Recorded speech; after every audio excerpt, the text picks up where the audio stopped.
Welcome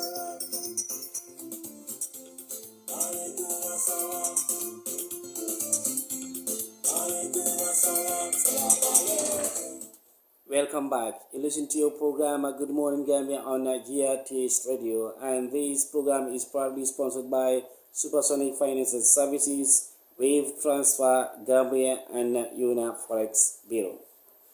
A Gambian author, Mohammed Sidibe, has written a book entitled The Dandruff. The anthology explores societal aims and traits, morality and immorality, as well as other vices affecting the world, especially the African continent. The book is now available on Kindle. Well, for more information, we have Mohammed Sidibe live in the studio to tell us more about this most exciting anthology. Good morning, Mohammed, and welcome to the program. Good morning, Mr. Chan. Once again, it's an honor to be back here live on the national broadcaster GRTS. It's an honor to be here once again. We welcome you on Good Morning Gambia once again. Now, we are told that this book, The Dandruff, is available on Kindle. What does that mean for you or for the book as far as its publication is concerned? Thank you, Mr. Cham, for that question. It means a lot because if you look at Kindle, we use that as authors for publication. If you want to have that global readership, because Kindle is there for authors to make publication one, and at the same time to make purchase. Like, you can also get some online, what we call passive income. You can get money using that Kindle. So precisely it means a lot because number one, if your book is published on Kindle, it becomes a global property instead of it being just a Gambian material. And that also means that anybody, anywhere from the four cardinal points of this globe can get access to your book, whether you are still living, or whether you die 50 years or whatever years later to come, people can get access to the book. So precisely it means a lot to me because it's giving me the global leadership and others. Thank you. Yeah, and you are saying that you can get some financial gains from the readership. That means anybody who clicks on the website that has that monetary value attached to it? Yes, there is monetary values. Yes, of course, there is monetary values. It depends on how you set or how you handle everything. Because before you, before you open the account, there are procedures. So you're going to set everything. For me, I am selling the book online. Per copy is $5 US dollars. So that dollar is going to be equivalent to whatever currency that you're using anywhere at any place in this globe. So precisely for Dandruff in Kindle, the money that is attached, the monetary value is $5 US dollars. Yes. Okay. Yes. And you talk about the ISBN. Can you tell us more about that? And if a writer is listening, how can he be able to get the ISBN number? Yeah, ISBN is what we call International Standard Book Number. And this is very important. Every book, a book that has gone through the right procedures, should have this ISBN number, because this ISBN number is unique to your book. And for your book to be processed on Amazon, you need this ISBN number, otherwise it cannot be processed. So it is that unique identity that a book should have. And as I said, Amazon is a global, let's just say global website that everybody can get access to. Now, as an author, if you want to get one, for Gambia here, you go to the National Library. Okay. We have Mr. Sanyang, who is responsible for that one. There are procedures. First and foremost, I think you apply. In fact, that's what I did. Then, they'll give you feedback. Then you follow accordingly. But it is very important that the book has what we call ISBN. Otherwise, it makes the book or the validity of the book to be questionable. Yeah. So I think we should not rush. We should make sure we follow all the procedures, because without this ISBN, in fact, for it to be approved to be used in Gambian schools, it will be difficult, because Dandruff, for your information, it's equally approved by the Ministry of Basic and Secondary Education to be employed at Gambian schools. Okay. So, yes. And schools are buying this book through the minister or through you? Yes, they are buying it through me, and also we have another area at Gambia College where I have some copies there. Okay. I do advertise them using flyers or so, but precisely this is more of self-publication, and they're buying it through me. Okay. Yes. Now we come to the book proper, the Dandruff. Before I'm going into the poems, tell us more about the writing skills adopted to write this anthology. Thank you so very much, Mr. Cham. I think that is another brilliant question. If you look at Dandruff, I employed different writing skills. Sometimes I use what I would call the periodic method. You know, when I'm writing a poem, sometimes the most important information would be at the last itinerary or the last stanza in my write-up. And sometimes I'll try to dribble you. You'll be thinking that the poem is going to end like this, and I will take a different position. I also use what we call invective. In literature, when we said invective, we are talking about sometimes being cacophonic. That is trying to be harsh at some point, calling things by their names. Because I remember one of the poems captured in the anthology where I said, "Who bewitched us?" Looking at that question, it's a pregnant one. I was asking, who bewitched us? Okay. Now the question is, are we bewitched as a country? Because for me, one of my writing rituals is I write very well when I'm very angry, when I'm enraged, and also when I'm very happy. So when I was writing that poem, I used that question that said, who bewitched us? Because I was looking at different aspects, you know, looking at Gambia. But at that point, I think I look at Gambia using a negative lens. Okay, so that statement is sort of an invective, something that is cacophonic. Yes. So are we bewitched as a country or not? So that depends on the school of thought that you belong. All right. So I also use even antonomasia. Antonomasia is another literary device that authors use. Like you can compare a public figure or a public place to somebody who is living or to a particular place that exists. For example, if you look at Athenian philosopher, what we call Socrates, one of the poems in the anthology entitled The Gambia Socrates, I said Khalifa Sallah. So in that poem, I compare Khalifa's, you know, attributes, what we call his level-headedness and others, to Athenian philosopher called Socrates. So instead of calling it Khalifa Sallah, I said the Gambian Socrates. So that is another style that I adopt. We call it antonomasia. So I can even say, for example, Gambia has now become the new Mecca, like Saudi Arabia. You know, we know Saudi Arabia as a place that is very holy, a holy land, and something that is very pure, an area that is pure, sort of. Okay.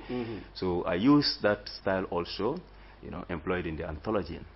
I also use different techniques. Among them, if you look at one of the poems, I use, you know, sometimes no name. Like, I'll be talking about something, the character is unknown. You understand? So it is not even what we call, sometimes others might call it first person narrative or so, but like the identity of the speaker is hidden. So that is another skill that I adopted.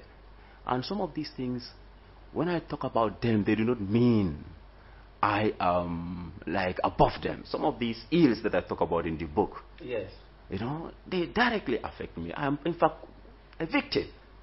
So that's why if you read the book, there is a line, there is a stanza that will resonate with you.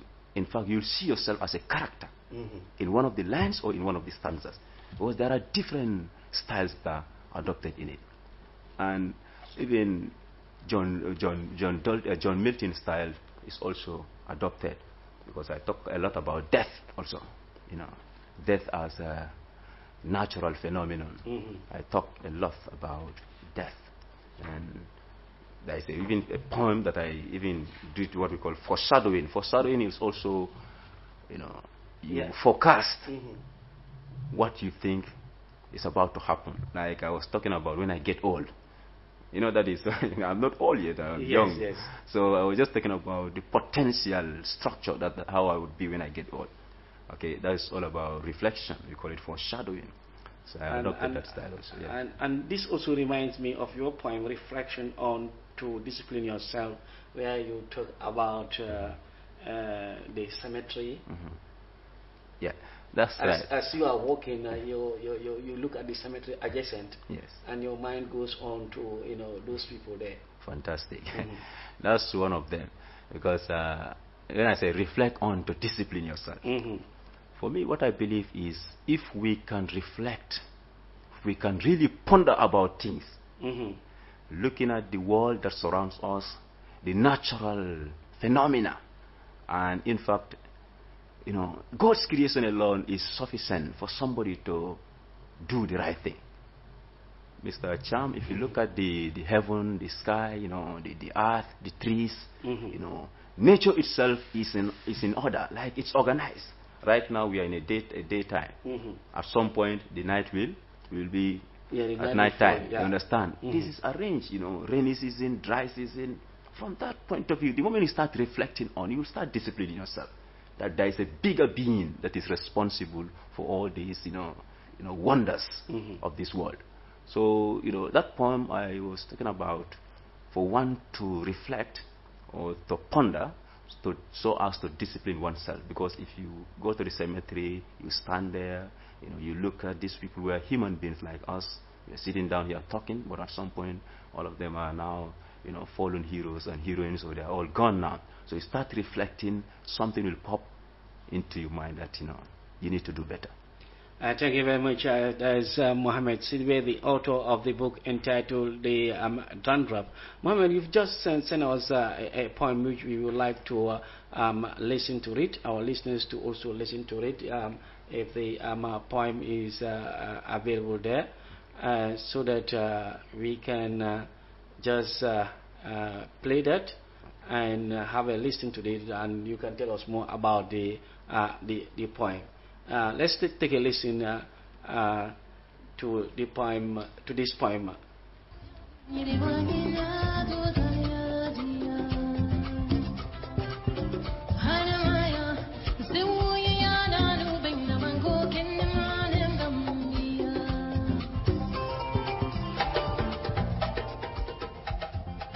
The occipital region.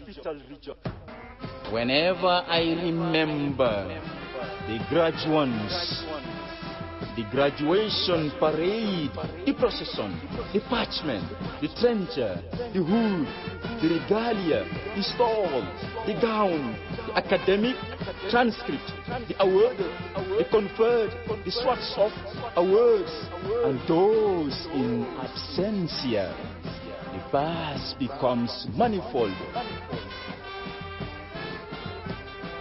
During school and tertiary education days, love we feel love, toy, toy, toy we act toy, and toil we enjoy toil.